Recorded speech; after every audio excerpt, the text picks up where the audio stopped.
I'm Dean Newlund, and welcome to the Business of Intuition, where I coach, facilitate, train, and speak on the hard science and meaningful experience of intuitive leadership in business, so you can make better decisions, forge real connections, and creatively solve problems to amplify your impact and simplify your life. Welcome to the Business of Intuition. I just looked, and this next episode is number 150. Can't believe that we've been at this long, and I've just learned a ton of information from just some wonderful people across the globe.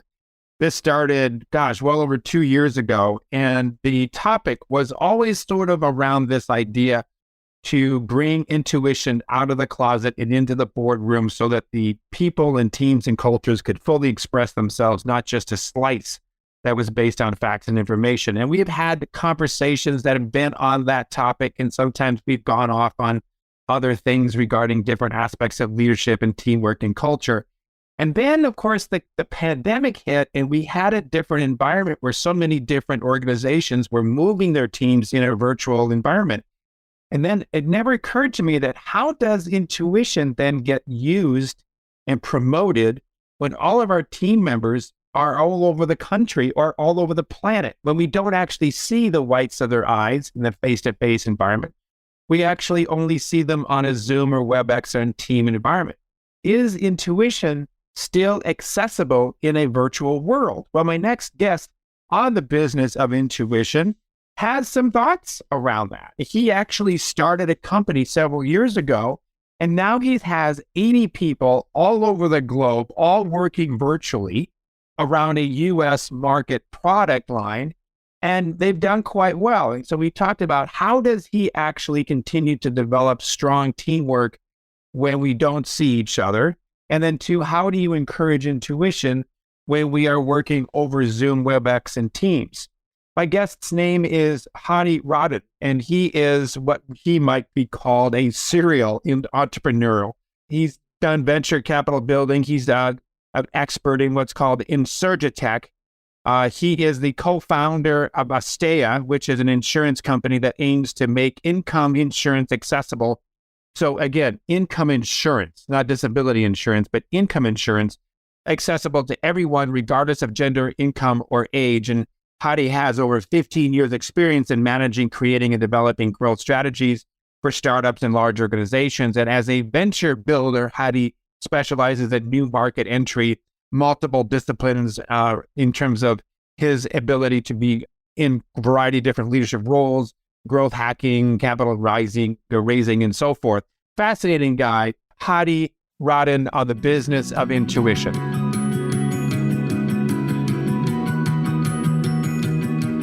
So Hadi, it's great to have you on the show, the Business of Intuition. And I know that you are in a part of the world called London that is getting some snow, which is a little odd, I guess. But at least you'll have a white Christmas, hopefully. I want to get to this topic around how intuition is different with remote teams, and how do we best develop and ensure that we have strong culture with remote teams, because I know you've got about 80 people in your company and they are scattered all over the globe. And so I'm really curious about that. So that's where we're going to go. But before we get there, I want to know a little bit about how did you start this baby? I mean, tell us a little bit about the business side. What got you into it? What does it do? Give us the sort of the lay of the land, and then we'll dig into this whole remote discussion. Yeah, absolutely. So I've been in the insurance industry for the past 12 years. And when I joined the industry, I found out that, things have been done the same for a long period of time. That was roughly back in 2011. And then a wave of new insurtech started to flow into the ecosystem that are saying, hey, we want to disrupt all of these businesses because we know things better than someone else. So we were part of this, right? But we are insurance operators. So we thought to ourselves, okay, how can we actually add value beyond just the narrative? So we don't want to come and tell a story that everyone else in the industry is bad and we're better, right? We actually want to say, here's how our company will actually help you make either more money or get more protection or even get better accessibility to certain products. So we did a lot of research and we found out there is an interesting product that is a little bit overlooked. It's well known in the US as disability insurance. However, it has a negative connotation because no one wants to buy death insurance, right? Right. No one wants to buy disability insurance. To add to that, it's hard to buy it, it's complex, and many of the distribution who sells it don't want to sell it. So we came and we built Asteya with a mission to help people protect their income.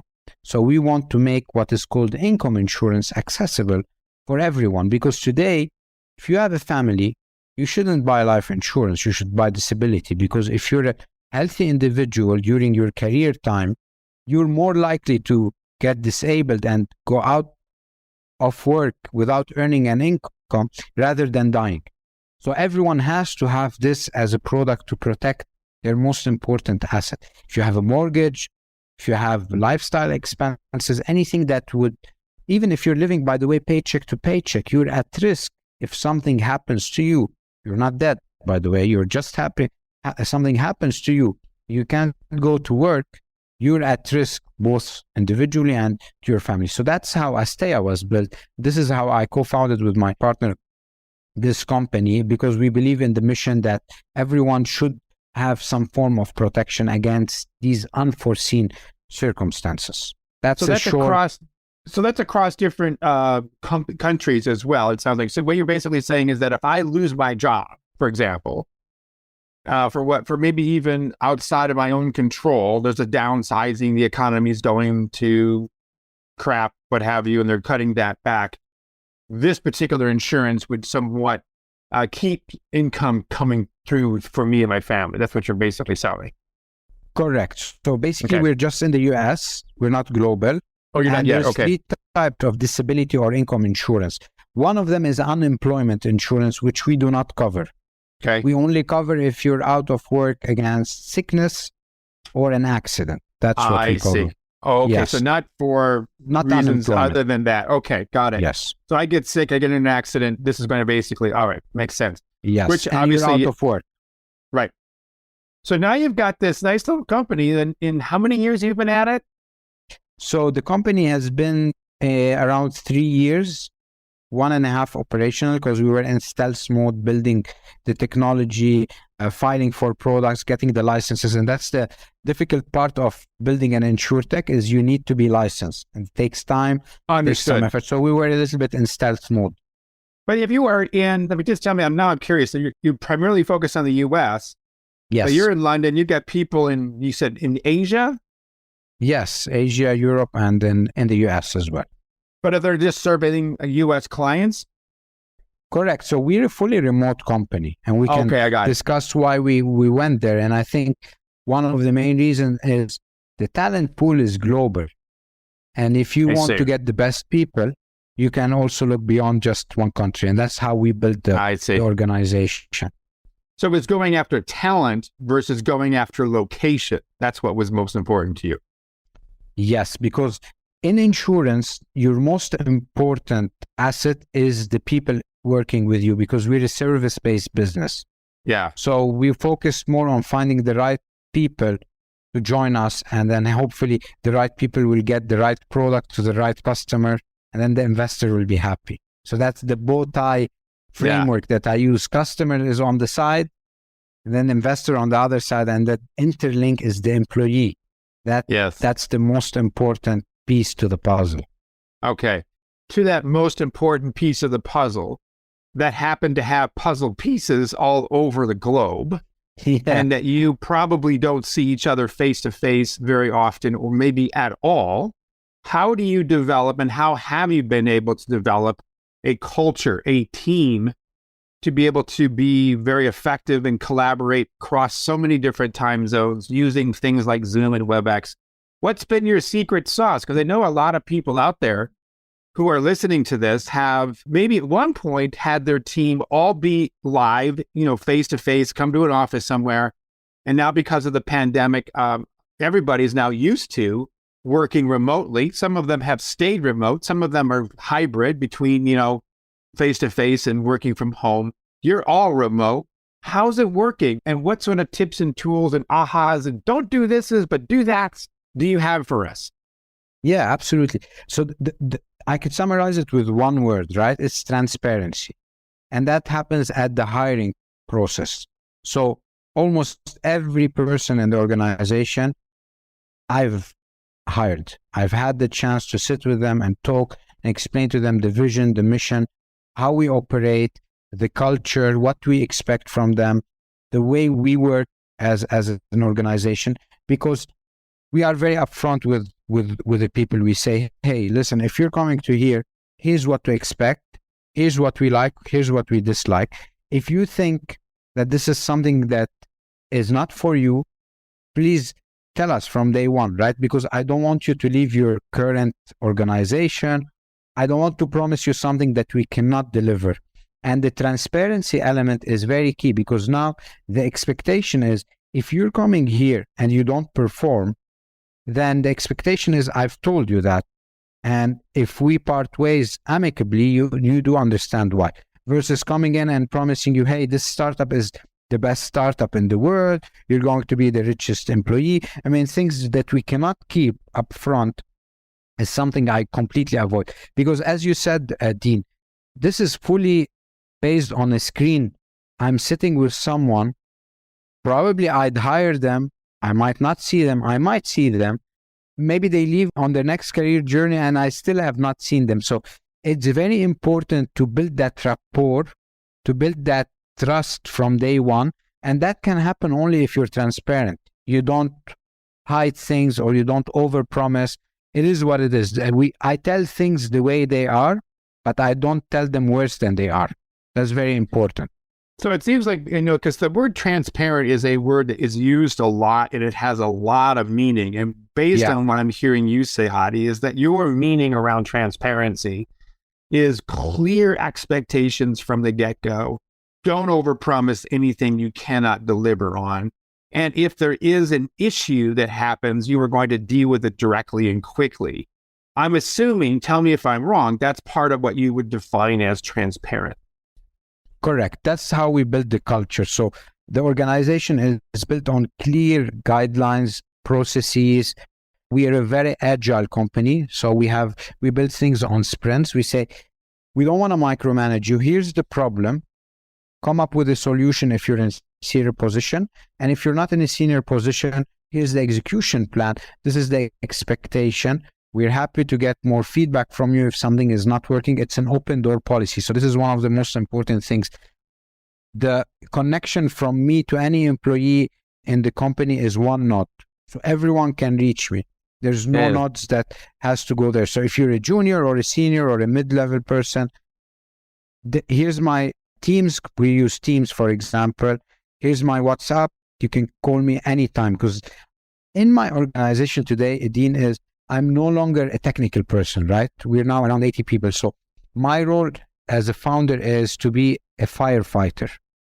I want to make sure if there's fires in the organization, I go in, I take out the fire, I figure out a process why the fire has happened, and then hopefully that would not happen. So I'm moving things around. I don't want to be the person that's the bottleneck. So I hire the right people. I hire people who are smarter than me, who know things better than me. They come in and I tell them, here's where we are, here's where we want to be. There's probably bottlenecks, problems you have to deal with. I'll set up the vision, the strategy, and then you come up with the execution. And this builds the motivation for people to come in and not feel micromanaged. Because a lot of organizations I've worked with, Dean, or even my friends have worked with, big organization, you're on Teams. If you're away from your laptop, they call you. They say, hey, we've noticed you're away from your laptop. So it's essentially like a punching machine, but in the remote space. People don't want to be micromanaged, right? So we say, hey, here's the objectives, here's the time frame, here's our expectation. If we feel you're not there, we'll give you a call. We say, How can I help you? How can I bridge that gap? Is it the company? Is it you? Are you feeling motivated, demotivated? Tell me more. And I try to help the team. And that gives, if you go to Glassdoor, we have 5-star from our employees. They're all anonymous. We don't know who they are, right? Congratulations. So that's one of the, metric that I follow.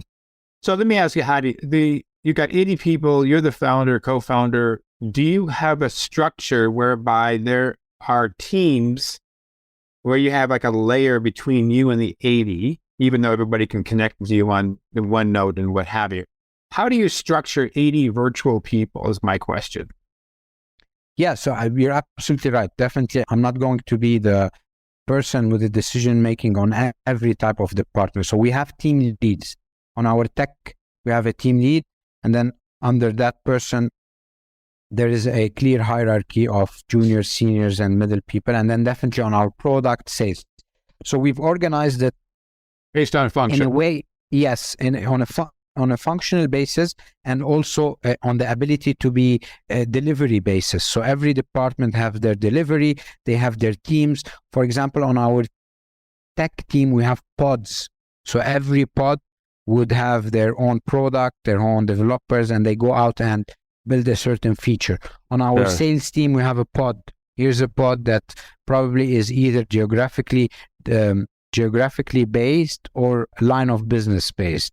So we try to be more of an organized beehive, but everyone in that hive has access to everyone.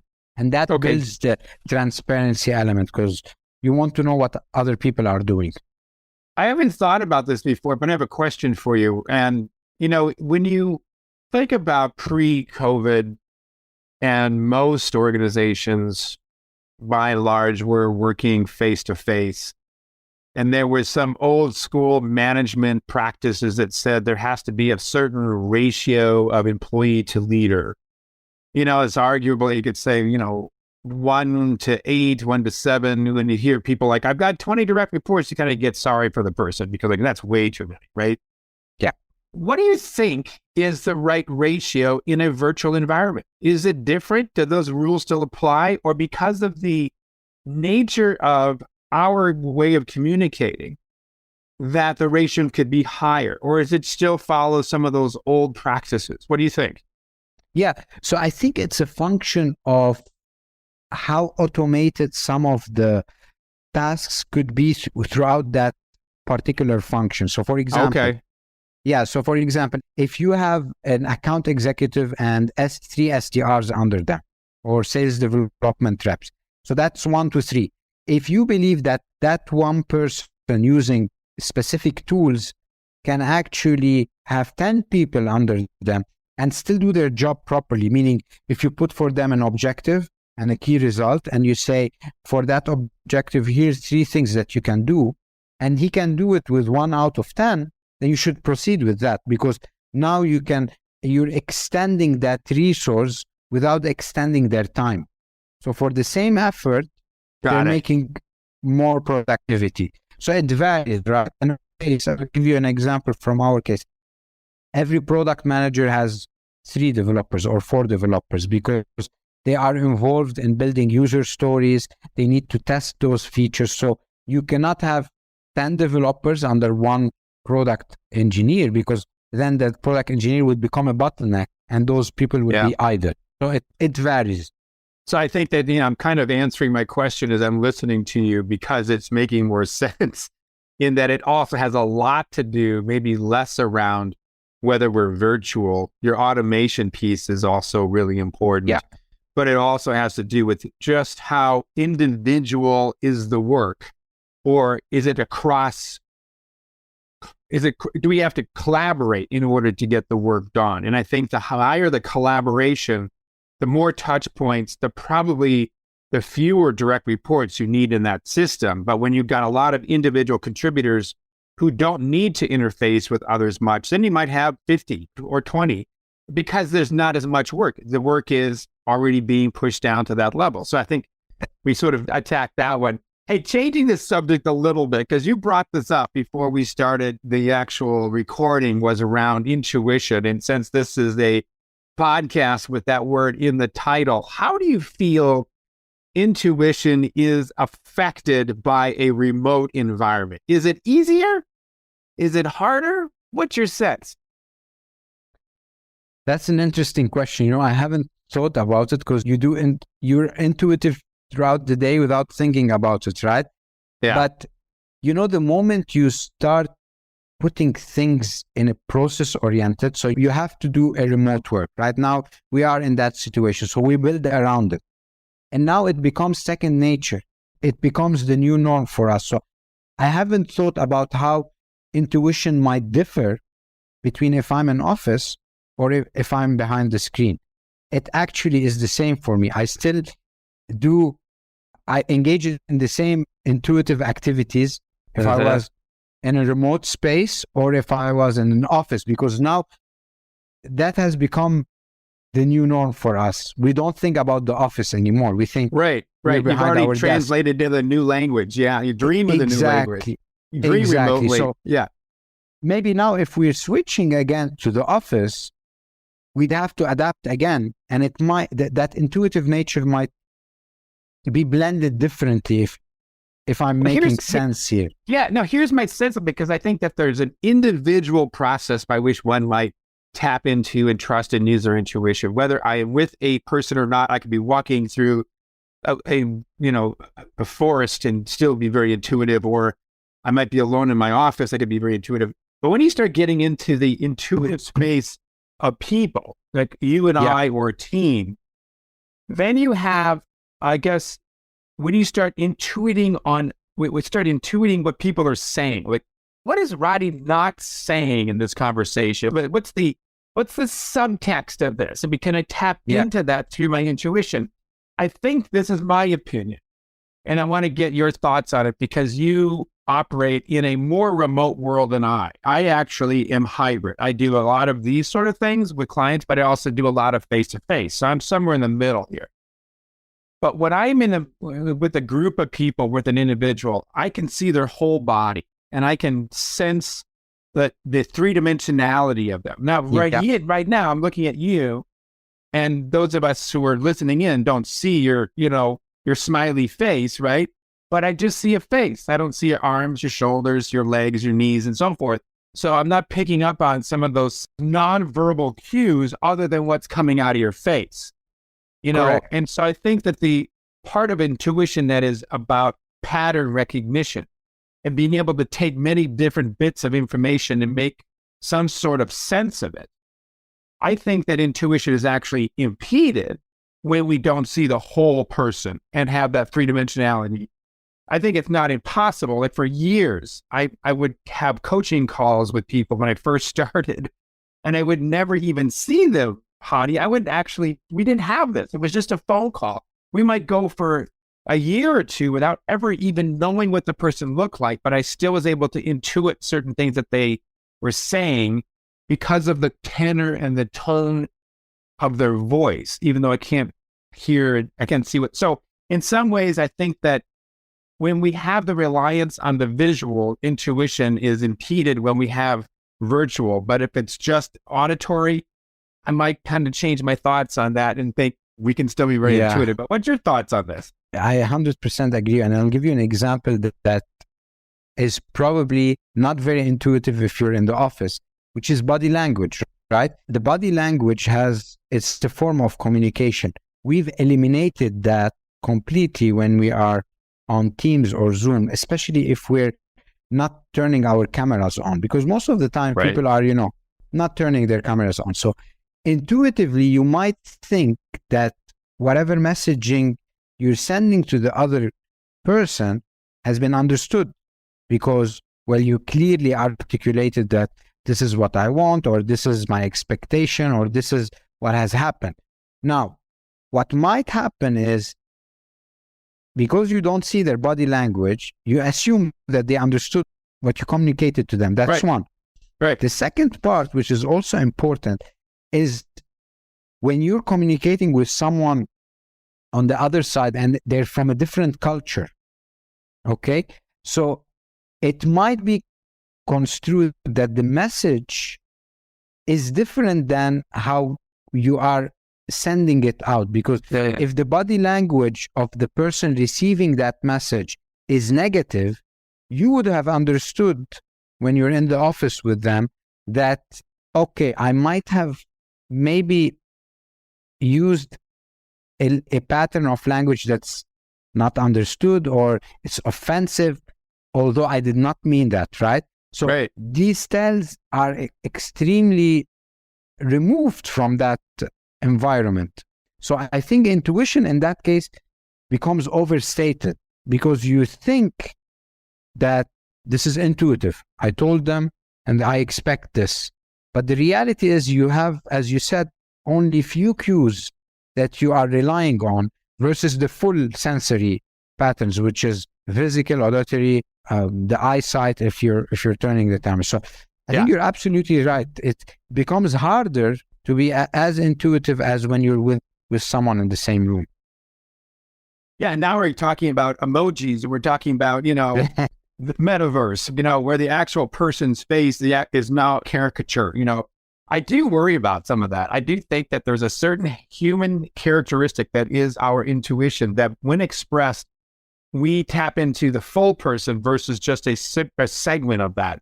And I do get a little concerned that we are slowly moving away from that, and we are being replaced by these other types of communication harbingers, if you will, these emojis and so forth. And where's the person in all this, right? I'm hidden behind my little caricature and hidden behind the screen. It's where's the real person show up, and that transparency. I guess I'm coming back to the word that you started this conversation with, is we aren't really being transparent because we're not showing up completely. We're only bringing a segment of the personality forward in the conversation. You're absolutely right. I think the gut feeling element, which you feel when you're next to someone, is now a different skill set when you're remote. You don't have the gut feeling anymore. If I'm on the screen, for someone who, intuition better than me, it varies by culture. Some of them think that there's an energy, an exchange of energy. You feel that gut feeling next to someone, say, I don't like this. Versus on the screen, it's a different skill set. Now, the only thing you have is either the pattern of language, the speed, the tone, the timbre, all of these things. Can you uncover things that would allow your gut feeling to be right or wrong, or at least with some form of accuracy? So it's a different skill set. And I think it's hard to build a gut feeling on just a voice or the screen or the visuals of what we see. I agreed. 100%. There was one of my guests, I can't remember his name, that I had on maybe a year ago. Hold on a second. I'm going to give you the name of this guy, but he's a communication expert by a guy named Nick Morgan, and we've had him on maybe a year ago. And he's done a lot of research on nonverbal communication and being able to go and look at political candidates, go at it in debates and say, I could tell who was going to win because of a lot of the intuitive understanding of nonverbal communication. So basically, with our situation right now, where we are spending so much of our time on Zoom and WebEx and Teams, is that his recommendation, of one of many, was to stand up and actually step back from the camera so that we can see shoulders and almost to torso, and the arms and the elbows and the hands become more part of how we communicate, because we communicate so much through gestures that if we just have a floating head, we've lost, I don't know what percentage of our meaning. And they also said something about something called pre-perception, which is the body's ability to understand where it is in space. And when we're really close to a person, it would be similar to if I were sitting in your office and I got too close to you, you would kind of go, Dean, you're kind of into my personal space here, back off a little bit. But with our cameras, the way it is, we're doing it all the time. So subconsciously, we feel tension. Because you're too close to the screen, we don't say anything because we don't really know what's going on. But that's why we have what we would call Zoom fatigue, is not just sitting on our butt for 8 hours. It's because we've had somebody in our personal space, perception-wise, for so long. So there's a lot to this, I realize, but I think that might be another part of how we can become more intuitive in these virtual environments by allowing more of the person's body to show up, and certainly turn on the camera, because why not have as much possible transparency that our technology would allow. Yeah. And I think one observation that also I've come across in the past 3 years is when it comes to the remote environment, your gut feeling can be at least better off than when you're in the physical environment. What I mean by that is the interaction with the person on the other side. You can identify patterns and you can connect the dots across multiple people because you have only certain access points to those people, right? So if I'm on the screen with you, this is one access point. The second access point is the chat. The third access point is the way you're delivering your work. So eventually you can build up patterns and you can start comparing them with other people who have had good habits in the company. They had grit, enthusiasm, they're committed, they're transparent. So because of the limited cues you have, you can build actually patterns better because now the quantity of information you're getting is less and you're building meaningful meanings from them. So your intuition becomes in that particular box heightened versus if you're in the physical where you're bombarded with different cues, different information about the person or the situation. That's what I found. I've been more efficient when it comes to intuition on the remote versus when I was non-remote. Interesting point. Yeah, it's almost like to say that if you're in a face-to-face, you almost have to cut out a lot of stimulus to attack to and find your intuition. What you're saying is because we have such laser-focused streams of feedback, chat, through the video, what have you, email, that we can kind of take the aggregate of all that and sort of come up with what our gut feeling might say. Exactly. Because we're not distracted. I get it. But Ron, this has been a great chat. I mean, this has been really interesting. I've not really explored this level of intuition, especially when it comes to virtual worlds. So thank you for that. How can people follow you, connect with you, know more about you? Absolutely. So on our company, if someone's interested to protect their income, we're at asteya.world, and you could find us also on LinkedIn, social media.